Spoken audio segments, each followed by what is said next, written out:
ప్రార్థన చేస్తాము కానీ అనుభవంలో రావు. ఎందుకు? అవగాహన లేదు, దేవుని చిత్తం సరిగ్గా ఎరగలేదు కాబట్టి మనకు కావలసిన విశ్వాసం లేదు. విశ్వాసం లేదు కాబట్టి కావలసిన శక్తి లేదు. ఇందుకే శక్తిహీనులుగా దేవుని శిష్యులను పిలుచుకుంటూ శక్తి లేని బిడ్డలుగా నశించే స్థితిలో బ్రతుకుతున్నాం చాలా మందిని. వాక్యాన్ని గమనించి చూసినట్టయితే, వాక్యం ఎందుకు గమనిస్తున్నాం ఒకసారి గమనిద్దాం. వాక్యం ఎందుకు గమనించాలంటే, వాక్యము చదువుట ద్వారా, వాక్యము గమనించుట ద్వారా దేవుని యొక్క చిత్తము, దేవుని యొక్క ఉద్దేశము, దేవుని యొక్క హృదయము, దేవుని యొక్క వాంఛ, దేవుని యొక్క చిత్తము మన పట్ల ఏమై ఉందో మనం తెలుసుకోగలం. ఆమేన్. హల్లెలూయా. హల్లెలూయా. చూసారా, వాక్యం ఏదో పుస్తకము చదవడం మట్టుకే కాదు, వాక్యము చదువుట ద్వారా దేవుణ్ణి తెలుసుకోవడం. దేవుణ్ణి తెలుసుకోవడం అంటే దేవుని హృదయము, దేవుని వైఖరి, దేవుని తలంపులు, దేవుని ఆలోచనలు మనం తెలుసుకోగలం. అర్థమైన వారు ఆమేన్ చెప్పండి. ఆమేన్. అందుకే ఇది చాలా ప్రాముఖ్యం. ఎందుకు? అది తెలుసుకున్నప్పుడు ఇది దేవుని చిత్తము నా పట్ల అయ్యుందని ఆ విశ్వాసము, ఆ నమ్మకం మన హృదయంలో దృఢముగా నిశ్చయముగా స్థిరపరచబడితే, దానికి వ్యతిరేకమైన అనుభవం మనం కలిగి ఉన్నట్టయితే దాన్ని మనం ఎదిరించగలం. దేని ద్వారా? విశ్వాసము ద్వారా. ఎందుకు? విశ్వాసం అనేది ఎప్పుడు కూడా దేవుని వాక్యంపై కట్టబడుతుంది. మనుషుల అనుభవాలు కాదు, మనుషులు యొక్క ఉద్దేశాల ప్రకారం కాదు, కానీ దేవుని ఉద్దేశ ప్రకారం. హల్లెలూయా. హల్లెలూయా. ఒక వ్యక్తి ఆర్థిక ఇబ్బందుల్లో చాలా కాలం సతమతమవుతూ బ్రతుకుతున్నట్టయితే, ప్రార్థిస్తాడు, వాక్యం చదువుతున్నాడు, సంఘానికి వెళ్తున్నాడు, కానీ అనుభవమేమో అతి క్లిష్టమైనటువంటి, బాధకరమైనటువంటి, మరి చితికపోయిన స్థితిలో బ్రతుకుతున్నప్పుడు, ఎక్కువ కాలం ఆ విధంగా బ్రతికినప్పుడు ఒక ఆలోచన, ఒక నిశ్చయత కలుగుతుంది. ఏంటంటే ఇది దేవుని చిత్తము నా పట్ల అని. దానిని బట్టి వారు దాన్ని ఎదిరించరు. ఎదిరిస్తే అది దేవుని చిత్తానికి విరుద్ధమేమో అని ఆలోచిస్తారు. దానికి తోడు అనేకులు అది దేవుని చిత్తమని కూడా బోధించేవారు ఉన్నారు. మనం కష్టాల్లో ఉండడము, మనం నష్టంలో ఉండడము, మనం బాధలో ఉండడము, ఇది కూడా దేవుని చిత్తమే అనుకుంటారు. ఎందుకంటే యోబు ఏమన్నాడు? He said, God has given me, God has taken. యెహోవా ఇచ్చెను, యెహోవా తీసుకొనెను. యెహోవా ఇచ్చాడు, యెహోవా తీసుకున్నాడు అన్నాడు.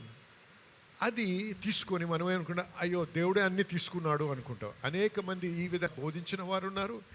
ఆ విధంగా ఆలోచించి అదే దేవుని చిత్తమని ఆ నిర్ణయానికి వచ్చిన వారు ఉన్నారు. గమనించండి, యోబు బైబిల్లో వ్రాయబడినటువంటి మొట్టమొదటి గ్రంథం ఆదికాండం కాదు, యోబు అనే పుస్తకం మొట్టమొదట లిఖించబడిన గ్రంథం. యోబు పాత నిబంధనలో ఉన్నటువంటి పుస్తకాల్లో ఒక పుస్తకం. మనము పాత నిబంధనలో లేం, మనము నూతన నిబంధనలో ఉన్నాం.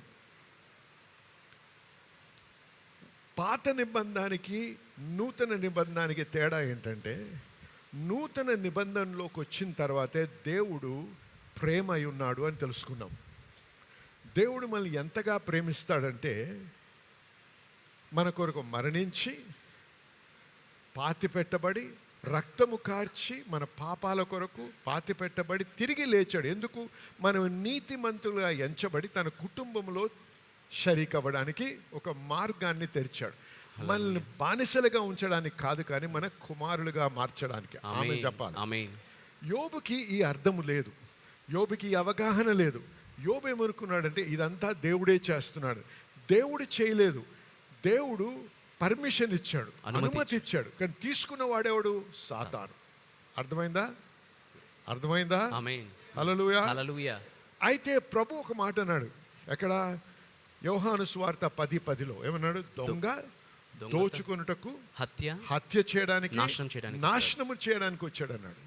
కానీ నేను మీకు జీవమును, సమృద్ధి జీవమును ఇవ్వడానికి వచ్చాను అన్నాడు. హల్లెలూయా. హల్లెలూయా.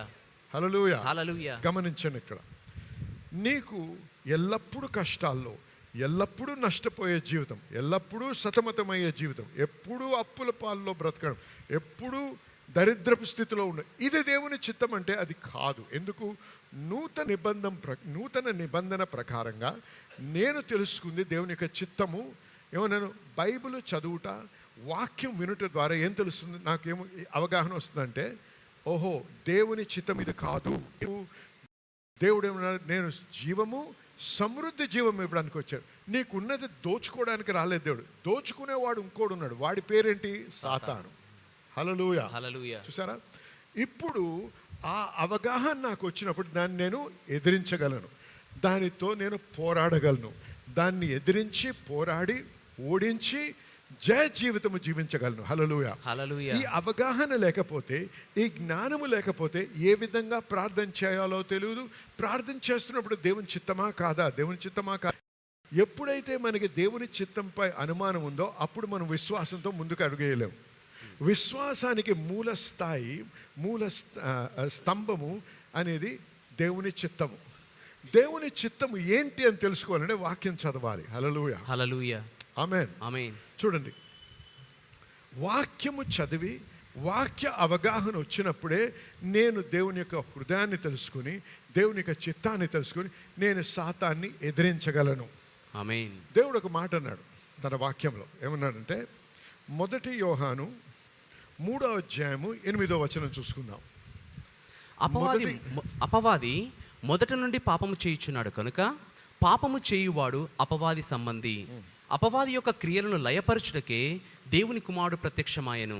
అపవాది క్రియలు లయము చేయుటకై. హల్లెలూయా. హల్లెలూయా. యేసు ప్రభు ఎందుకు వచ్చాడు అంటే ఒక మూల కారణం, అదొకటే కారణం. ఒక మూల కారణం ఏంటంటే అపవాది యొక్క క్రియలను లయపరచడం. ఆమేన్. అపవాది క్రియలేంటి?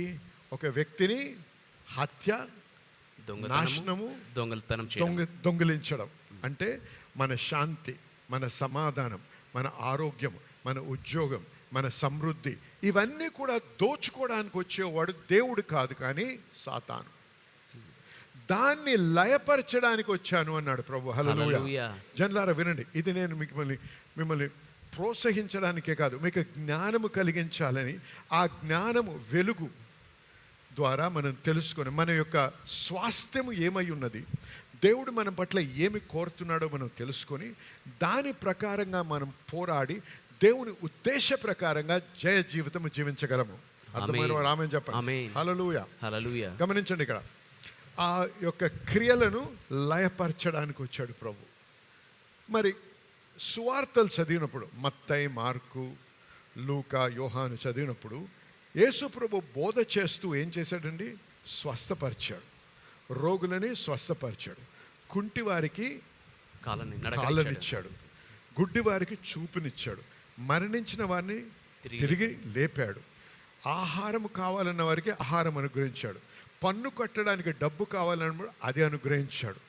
ఆమేన్. చూడు, ఇవన్నీ ఈ లేమి అనే పరిస్థితులు, ఈ కష్టాలనే పరిస్థితులు, అనారోగ్యం అనే పరిస్థితులు సృష్టించింది ఎవడు?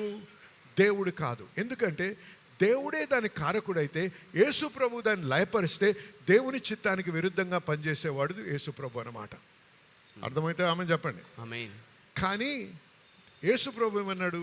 నేను ఏమి చూస్తానో, నా తండ్రి ఏమి చెప్తాడో అది నేను మాట్లాడతాను, ఏది చూపిస్తానో అది చేస్తాను. అంటే తండ్రి యొక్క హృదయాన్ని గమనించండి. గుడ్డి వారికి చూపునివ్వాలి, కుంటి వారికి నడిచే శక్తినివ్వాలి, మరి మరణించిన వారిని తిరిగి లేపాలి, అవసరతలో ఉన్న వారికి అవసరాలను తీర్చాలి. ఈ చిత్తాన్ని బయలుపరిచాడు యేసు ప్రభు. హల్లెలూయా. హల్లెలూయా.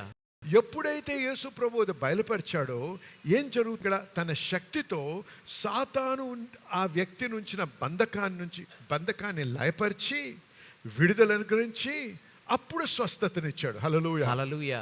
గమనించండి, మనము కూడా యేసు ప్రభు వలె ఈ లోకంలో జీవించాలి. ఎందుకంటే వాక్యంలో ఏమి రాబడిందంటే, as he was so we are అని ఉంది వాక్యంలో. ఆయన ఏమై ఉన్నాడో మనమును అది అయి ఉన్నాము. హల్లెలూయా. హల్లెలూయా. దేవుడు ఏమి చేశాడో అది చేయమన్నాడు మనం. అందుకే ప్రభు పంపిస్తూ ఏమన్నాడంటే, మత్తయి సువార్త 10వ అధ్యాయం, హీల్ ద సిక్ అని ఉంటుంది. రోగులను స్వస్థపరచుడి. మత్తయి సువార్త 10వ అధ్యాయం రోగులు 8వ వచనము, యా. రోగులను స్వస్థపరచుడి, ఆగండి. యేసు ప్రభు ఆజ్ఞిస్తున్నాడు పరలోక రాజ్యం ఎవరికి? సమీపించి ఉన్నది. తన శిష్యులకి. మనం ఎవరమండి? ఆయన శిష్యులము. చెప్పండి గట్టిగా. నువ్వు దేవుని శిష్యుడువా? అనుమానంగా ఉందా? దేవుని శిష్యుడేనా? అయితే ఇది మనకు ఆజ్ఞిస్తున్నాడు దేవుడా. మీరు వెళ్ళి పరలోక రాజ్యం సమీపించి ఉన్నదని ప్రచుడి, రోగులను స్వస్థపరచుడి, రోగులను స్వస్థపరచుడి, చనిపోయిన వారిని లేపుడి, చనిపోయిన వారిని లేపుడి, కుష్ఠ రోగులను శుద్ధులుగా చేయుడి, కుష్ఠరోగులను స్వస్థపరచండి, దయ్యములను వెళ్ళగొట్టండి. అది హల్లెలూయా హల్లెలూయా. అని ఆజ్ఞ ఇస్తున్నాడు ప్రభు. అంటే అవన్నీ కూడా ప్రభువు నుంచి వచ్చినాయి కాదు, సాతాన్ నుంచి, దేవునికి వ్యతిరేకంగా పనిచేసే వాడి నుంచి వస్తున్నటువంటి సమస్యలు. వాటి నుంచి ప్రజల్ని విడిపించమని ఆజ్ఞాపిస్తూ ఏమన్నాడు? దేవుని రాజ్యము సమీపమై ఉన్నదని ప్రకటించమన్నాడు. హల్లెలూయా. హల్లెలూయా. చూసారా? రోగులకి ప్రార్థన చేయమని లేదు. విన్నారా? రోగులకి ప్రార్థన చేయమని లేదు, రోగులను స్వస్థపరచండి అన్నాడు. హల్లెలూయా. యేసు ప్రభు ఎక్కడికి వెళ్ళినా ప్రార్థన చేయలేదు, స్వస్థపరిచాడు. అంటే ప్రార్థన చేయడం తప్పు కాదు, నీ ప్రార్థన నా ప్రార్థన వలన స్వస్థత కలగాలి. ప్రార్థన చేస్తే సరిపోదు, అంత శక్తి మనలో ఉంచాడు ప్రభు. కానీ మనకు అవగాహన లేదు కాబట్టి, మనకు ఆ విశ్వాసం లేదు కాబట్టి మనం ప్రార్థన చేస్తాము కానీ అనుభవంలో రాము. ఎందుకు? అవగాహన లేదు, దేవుని చిత్తము సరిగ్గా ఎరగలేదు కాబట్టి మనకు కావలసిన విశ్వాసము లేదు. విశ్వాసం లేదు కాబట్టి కావలసిన శక్తి లేదు. ఇందుకే శక్తిహీనులుగా దేవుని శిష్యులను పిలుచుకుంటూ శక్తి లేని బిడ్డలుగా నశించే స్థితిలో బ్రతుకుతున్నాం చాలామంది. అర్థమైన వారు ఆమేన్ చెప్పండి. ఆమేన్. ఇది దేవుని చిత్తము కాదు. మనము దేవుని యొక్క చిత్తాన్ని తెలుసుకోవాలి. మనము దేవుని యొక్క చిత్తము తెలుసుకొని దాని ప్రకారంగా జీవించాలి. అయితే యేసు ప్రభు ఎందుకు వచ్చాడంటే ప్రతి విధమైనటువంటి సాను క్రియను లయపరచడానికి. హల్లెలూయా. హల్లెలూయా. ఆయన జీవించిన సమయంలోనే కాదు ఒక మనిషిగా ఈ లోకంలో, ఇప్పుడు కూడా జీవిస్తున్న ప్రభువు మన మధ్యలో ఉన్నాడు, మనకు కనపడటం లేదు కానీ ఆయన చిత్తము మారలేదు. ఆ రోజు ఏ విధంగా ఆయన స్వస్థపరుస్తూ లయపరుస్తూ క్రియలను, సాతాను క్రియలను, ప్రజల్ని విడిపిస్తూ స్వస్థపరుస్తూ దీవిస్తూ నడిచాడో అదే చిత్తము ఈ రోజు కూడా మన జీవితాల్లో జరగాలని ఆశిస్తున్న ప్రభు. హల్లెలూయా. హల్లెలూయా. కాబట్టి జనులారా, మీలో ఎవరైనా సరే సాతాను వలన, పరిస్థితుల వలన, మనుషుల వలన, మీ యొక్క పరిసరాలని బట్టి మీరు ఒత్తపడి మీరు నశించే స్థితిలో లేకపోతే చాలా వేదనలో బ్రతుకుతున్నట్టు అది దేవుని చిత్తము కాదు అని ఎరగాలి ముందుగా. ఆమేన్. హల్లెలూయా. హల్లెలూయా. అది మొదటి మెట్టు. ఇది దేవుని నుంచి వచ్చింది కాదు, ఇది దేవుని చిత్తము కాదు. నేను ఈ విధంగా లేమిలో, ఈ విధంగా హీనమైన స్థితిలో, ఈ విధంగా మరి బలహీన స్థితిలో, అనారోగ్య స్థితిలో, కష్టమైన స్థితిలో బ్రతకడం దేవుని చిత్తము కాదు అనే నిర్ణయానికి ముందు రావాలి. అవగాహన రావాలి, నిర్ణయానికి మీకు అవగాహన వచ్చి ఆ నిర్ణయం వచ్చిన తర్వాత మీకు ఇంకో అవగాహన వస్తుంది. ఇది దేవుని చిత్తము కాదు, ఇది దేవుని వలన వచ్చింది కాదు, ఇది సాతాను వలన వచ్చింది కాబట్టి నేను దాన్ని ఎదిరించాలి. ఆమేన్. హల్లెలూయా. హల్లెలూయా. దాన్ని నేను జయించాలి. నా అంతటా నేను జయించగలనా? లేదు. కానీ నాలో ఉన్నవాడు లోకములో ఉన్న వానికంటే నాలో ఉన్నవాడు గొప్పవాడు. Hallelujah. Amen. He that is in me is greater than the one that is in the world. కాబట్టి నాలో ఎవరున్నారు? చూడండి, వాక్యము చదువుట ద్వారా, వాక్యం వినుట ద్వారా ఆ అవగాహన రావాలి. వింటే సరిపోదు, ఆ సత్యముగా బయలుపరచబడాలి. ఆ బయలుపరచబడ్డది అనేటువంటి స్థితికి రావాలంటే అది ఒక నిజము అనేటువంటి స్థిరమైన నమ్మకము నీ హృదయంలో కలగాలి. అది అవగాహన అంటే. చదివితే సరిపోదు, చదవాలి. ముందుగా చదివిన వాక్యము అది సత్యముగా నువ్వు గ్రహించాలి. ఆ సత్యముగా గ్రహించినప్పుడే నీకు విశ్వాసము కలిగి, ఆ విశ్వాసం అనేటువంటి ఖడ్గం, విశ్వాసముతో వాక్యమైన ఖడ్గాన్ని వాడుతూ ఆ సాతాన్ని నువ్వు జయించగలవు. ఆమేన్. హల్లెలూయా. హల్లెలూయా. హల్లెలూయా. హల్లెలూయా. ఇది దేవుని చిత్తమై ఉంది. మనము అటువంటి పరిస్థితుల్లో, ఆ చితికిన స్థితిలో బ్రతకడం దేవుని చిత్తము కాదు.